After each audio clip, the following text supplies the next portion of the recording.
Elon Musk sat quietly in his office, a rare moment of stillness, amidst the whirlwind of innovation, high-stakes decisions, and relentless ambition that defined his life.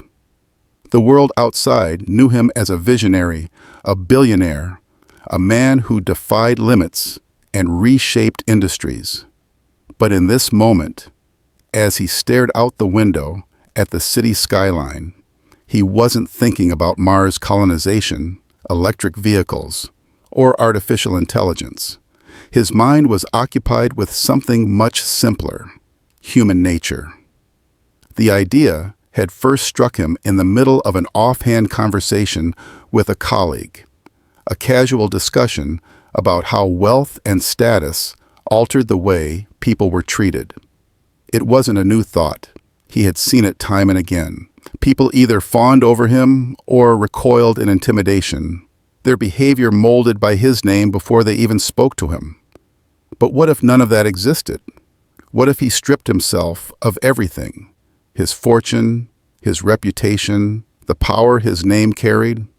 What if, for one day, he was just another man, indistinguishable from the countless faces that passed through the world unseen? How would they treat him then? The thought lingered, turning over in his mind like an unsolved equation, until it became an irresistible challenge. And so, an experiment was born. Weeks later, on an overcast Thursday afternoon, Elon finalized the details. Every element of his transformation had been carefully thought out, down to the last thread of his disguise. His clothes were deliberately chosen, second-hand, slightly ill-fitting, worn just enough to suggest a life of hardship. A faded flannel shirt layered over a thin, gray undershirt, a pair of jeans that sagged slightly at the knees, frayed at the bottom, scuffed sneakers that barely held together, the rubber soles peeling away at the edges. The wig was perhaps the most crucial piece. Scruffy, unkempt, strands curling wildly in uneven directions. It was a stark contrast to his usual neatly trimmed hair. A small makeup team completed the transformation, carefully adding subtle lines of exhaustion to his face. A few blemishes, a slight discoloration under his eyes. They dulled his skin's usual healthy glow, making it appear rougher, weathered. When they were finished, he stepped back and looked in the mirror. The face staring back at him was unfamiliar. Gone was the sharp, confident gaze of a man used to commanding boardrooms and making billion-dollar deals. Instead, he saw someone else entirely, a man whose story could belong to anyone, who had ever been overlooked, dismissed, or judged at first glance. For the first time in years, Elon Musk felt invisible. And it was unsettling. His destination was chosen with precision. The Copper Elm, an upscale restaurant in Santa Fe, New Mexico, known for its exclusivity, refined atmosphere, and elite clientele. It was a place where status mattered. Reservations were booked weeks in advance. Waitstaff were trained to cater to the wealthy, the powerful, the influential. It was the perfect testing ground. This wasn't about shaming anyone, nor was it a grand social experiment meant to expose society's flaws. It was something far simpler. A test, a question. Would people look beyond appearances? Would they judge a man by what he wore, by how he presented himself, without knowing who he really was? He didn't need cameras or a scripted reveal. He only needed to watch, to listen, to see the truth for himself. As the final details fell into place, Elon took one last glance in the mirror. A deep breath. His heart beat faster than he expected. He was used to taking risks, launching rockets, betting on groundbreaking technologies, making decisions that could change the course of history. Yet, this This felt different, because for the first time in decades, he was stepping into the world as just another man, and he had no idea what would happen next. With that, he grabbed a worn-out canvas bag, slung it over his shoulder, and walked out the door. The ride to the restaurant was uneventful. The city bustled as it always did, cars humming along the streets, pedestrians moving with purpose, the sounds of everyday life unfolding. But for Elon, every moment felt charged. He watched the people around him more closely than usual. No one glanced his way. No second looks. No hushed whispers of recognition. He was just another face in the crowd, blending into the background as effortlessly as if he had never been famous at all. Strange. He had spent years in the public eye, accustomed to the weight of being noticed everywhere he went. Yet now, stripped of everything that marked him as Elon Musk, he was simply no one. And that realization sent a shiver down his spine. As the car neared its destination, he felt a flicker of hesitation. Would they turn him away at the door? Would they glance at his worn shoes, his unkempt hair, and dismiss him outright? Would they even look at him at all?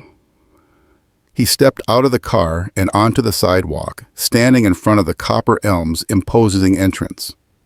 The restaurant was grand, dark wood, towering glass panels, polished brass fixtures, the kind of place where money spoke before words ever did. For a fraction of a second, he hesitated.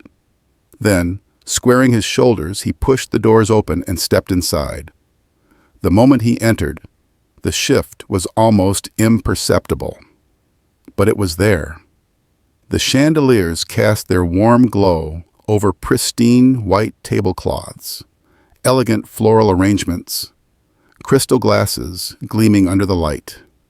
The murmur of refined conversation hummed through the air, punctuated only by the occasional clinking of silverware against porcelain. But the moment he stepped inside, a ripple moved through the room, a flicker of glances, a brief pause in conversation, not outright stares, but something more subtle, curious, assessing, questioning. The patrons, clad in tailored suits and designer dresses, barely acknowledged him before returning to their meals. But the staff lingered. Their eyes flicked toward him, darting between one another in silent communication. He felt the weight of their unspoken thoughts. He didn't belong. He took a step forward, the polished hardwood beneath his worn-out sneakers making a faint scuffing sound. The hostess at the front, an impeccably dressed woman in her late 20s, stiffened slightly as he approached. Her professional smile faltered for just a second before she recovered, her posture straightening. She was trained for this, to handle any situation with grace, to maintain the restaurant's exclusivity without ever being overtly rude. But he could already see it in her eyes. Doubt. "Can I help you?" she asked, her tone polite, but slightly strained. Elon met her gaze, his own expression neutral. "Yes," he said, his voice steady but soft. "I'd like a table for one." There it was. The hesitation. It was almost imperceptible. The flicker of uncertainty. The quick glance toward the bar where a manager stood watching the exchange closely. "We're fully booked tonight," she said quickly, her eyes betraying the truth as they flicked to the row of empty tables behind her. He caught the glance, but he said nothing. Instead, he simply stood there, waiting, letting the silence stretch just long enough to make it uncomfortable. And then, from across the room, a voice broke through the tension. "I can seat him. A young server, no older than her early 20s, stepped forward. Her name tag read Sophia. She had only been working at the Copper Elm for a few months, saving up for culinary school. She had seen many guests walk through these doors. Some kind, some entitled, some who barely acknowledged her presence at all. But something about this man, it wasn't pity she felt. It was curiosity. And something deeper than that, an instinct that told her he wasn't just another wanderer looking for shelter. Before the hostess could dismiss him entirely, Sophia spoke again. "I'll take his table," she said, her voice steady. The room went quiet. For the first time that night, all eyes were on her, including the manager's. He frowned, but said nothing. And as Elon followed Sophia to a small table near the kitchen doors, he knew this was only the beginning. A hostess, impeccably dressed in black, approached him with a practiced elegance. Her posture was upright, poised, but as her gaze took in his appearance, his scuffed sneakers, the faded flannel, the unkempt hair, he caught the flicker of hesitation in her eyes. It was subtle, just a brief pause in her step, a slight stiffening of her shoulders. But it was there. She was trained to handle all kinds of guests, the wealthy, the powerful, the famous. People who expected perfection, demanded excellence, and paid handsomely for both. But this man, he didn't fit the mold. Her professional smile wavered for just a fraction of a second before she recovered. "Can I help you?" she asked. Her voice was polite, controlled. But there was something beneath it. Something strained, uncertain. "Yes," Elon replied, his tone steady but soft. "I'd like a table for one." The hostess hesitated. She glanced toward the bar, where a middle-aged man in a sharp navy suit stood observing the interaction closely. The restaurant manager. He didn't speak, didn't signal, but his expression was enough.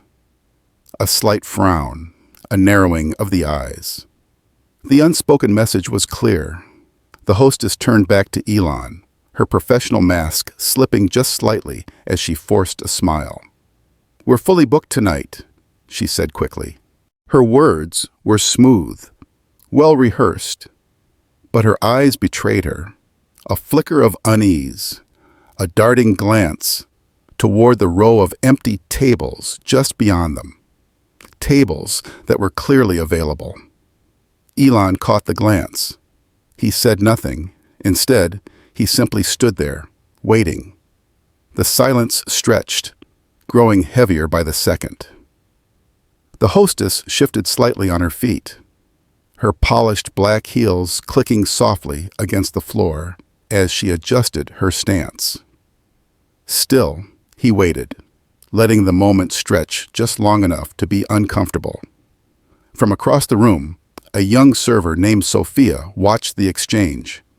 She had only been working at the Copper Elm for a few months, but in that short time, she had learned the unspoken rules of places like this. She had seen how the staff subtly catered to their wealthiest clients, how they turned away those who didn't quite meet the standard without ever making it obvious. And now, she was watching it happen again. But something about this man made her pause. It wasn't pity, it was curiosity. His posture wasn't slouched in defeat, nor did he appear desperate or lost. He simply stood there, waiting, calm, composed, observing everything with quiet intent. He didn't look like a man seeking a handout. He looked like a man conducting an experiment. Before the hostess could dismiss him completely, Sophia took a step forward. "I can seat him," she called out. The room went quiet. The diners, the staff, Even the manager, all eyes turned toward her. Elon glanced at her, a faint smile touching his lips. The hostess hesitated, her gaze flicking toward the manager for approval. The man in the navy suit frowned, his lips pressing into a thin line. But he said nothing. He simply gave a small, almost imperceptible nod.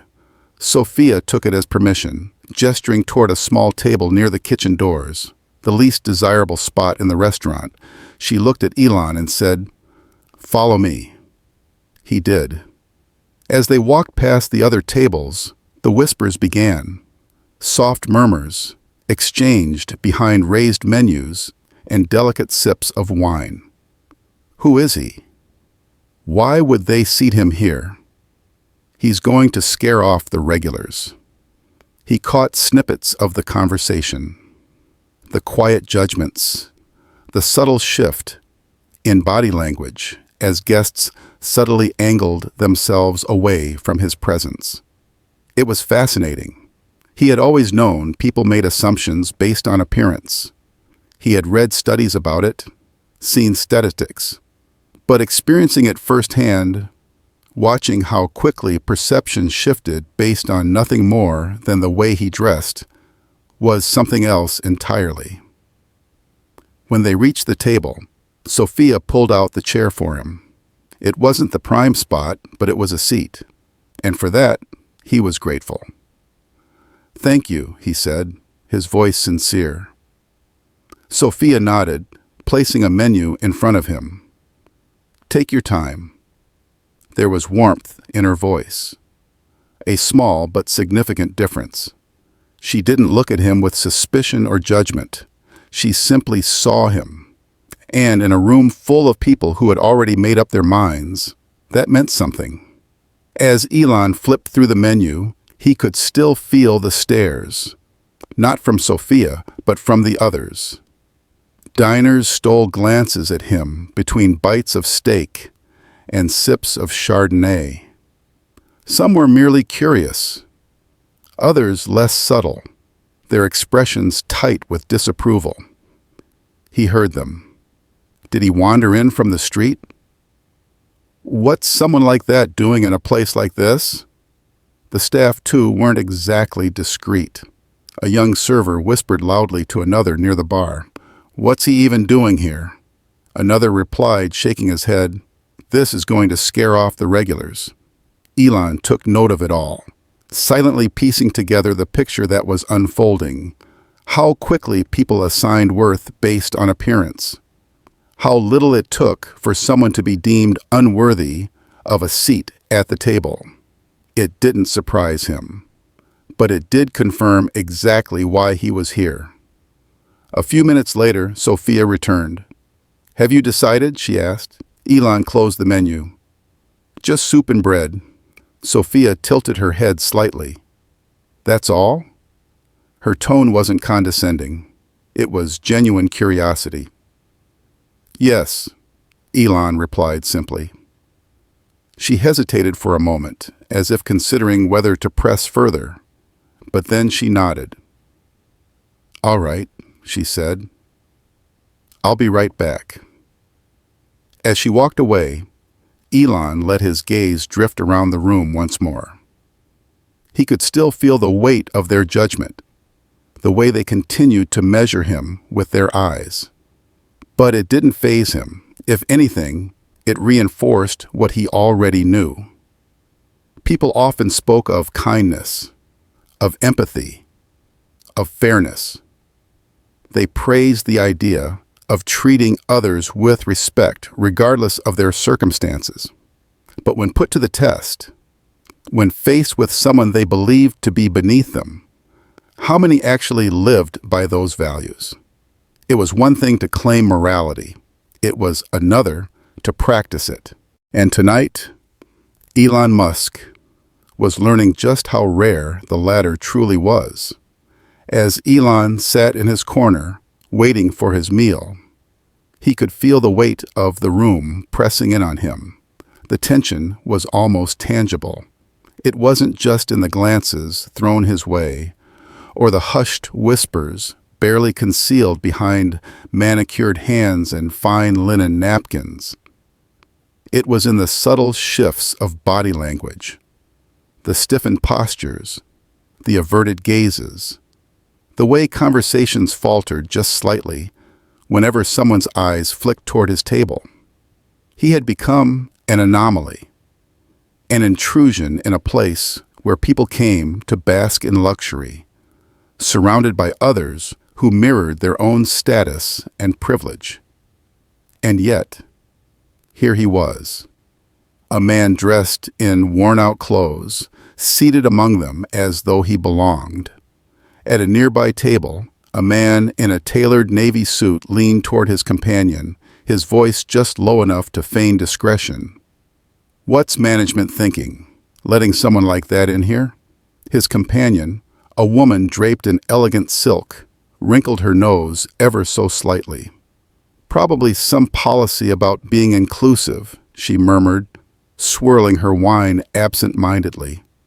Ridiculous. Elon didn't react. Not outwardly. Inside, however, he filed the moment away, adding it to the growing catalog of observations he had gathered throughout the evening. He noticed everything. The way the hostess deliberately avoided looking in his direction. The way the bartender, polishing a crystal glass, chuckled as he exchanged words with a fellow server. Both of them casting quick, amused glances his way. Even the manager, though silent, was not indifferent. His occasional glances of disapproval spoke volumes. Every detail, every reaction, painted a clearer picture. It wasn't just about exclusion, it was about perception. Here, worth was measured not by intelligence, ambition, or character, but by fabric, polish, and the unspoken language of wealth. Through the sea of discomfort and judgment, one person remained untouched by the current. Sophia. She returned a few minutes later, carrying a tray with steady hands. Steam curled from a bowl of rich, red tomato bisque, its aroma mingling with the scent of freshly baked bread resting in a small basket beside it. Elon studied her face as she set the meal down. There was no hesitation in her movements, no forced politeness or feigned indifference. She placed the dishes in front of him with the same care she would have given any other guest, as though his presence was neither a burden nor a curiosity, just another moment in her shift. "Enjoy your meal," she said, her smile warm and genuine. For the first time that evening, Elon saw something different. Not judgment, not disdain, but kindness. Simple, uncomplicated, and entirely real. He met her gaze, offering a small nod of appreciation. "Thank you," he said. Something unspoken passed between them in that moment. Sophia wasn't just doing her job, she was making a choice. And in a room filled with people who had already decided who he was without knowing a single thing about him. That choice meant everything. As Elon lifted the spoon to his lips, tasting the warmth of the soup, the judgment around him did not wane. If anything, it deepened. To them, it was absurd. Someone like him sitting here, eating as though he belonged. A woman in a pearl necklace leaned toward her husband, murmuring something behind a perfectly manicured hand. The young couple at the far end of the room exchanged nervous glances. The woman whispered, "What if he tries to ask us for money?" Her partner gave a half-hearted shrug, but his expression mirrored her discomfort. None of them knew him. None of them knew his name, his story, his accomplishments. Yet they had already decided everything about him. All because of the way he looked. Elon had expected this. But experiencing it firsthand was different. It was one thing to understand human behavior in theory, to discuss bias, to read about psychological studies, to analyze statistics. It was another to sit in the middle of it, to feel the weight of their disapproval pressing in on all sides, to see just how quickly people determine someone's worth based on nothing but appearance.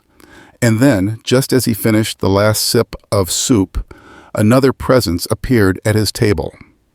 The server who approached him this time was not Sophia. He was a young man, late 20s, with neatly combed hair and a demeanor that was all business. But beneath the professional exterior, there was something else.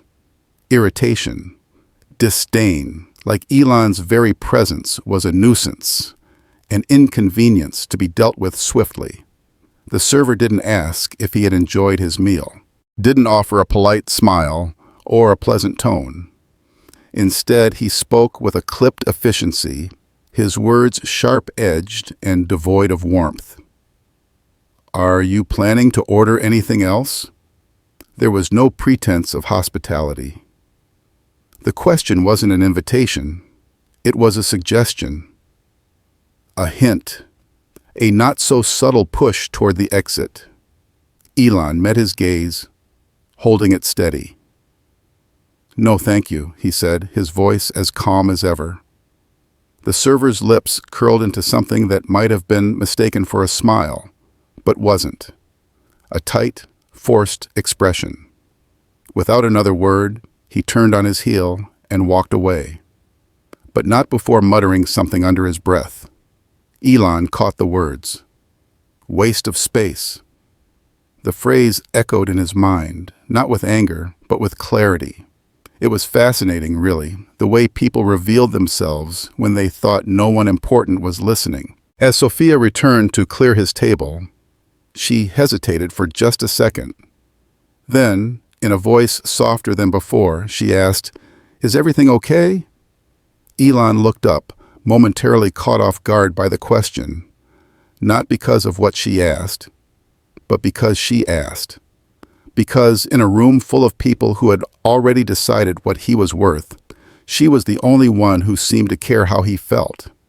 A simple question, a small gesture, and yet it held more weight than anything else that had happened that evening. "Yes," he said after a pause. Then, with sincerity, he added, "Thank you for your kindness." Something flickered in Sophia's eyes. For a brief moment, she seemed to understand that his gratitude was about more than just the service. That, in a sea of judgment, her simple act of treating him like a human being had meant something. She nodded, offering a small smile before walking away. Elon sat there for a moment longer, letting the evening settle in his mind. The experiment had revealed more than he had anticipated. But it wasn't over yet. No, the next phase would take things to an entirely different level. And when the truth finally came to light, he wondered how many of them would wish they had chosen kindness instead.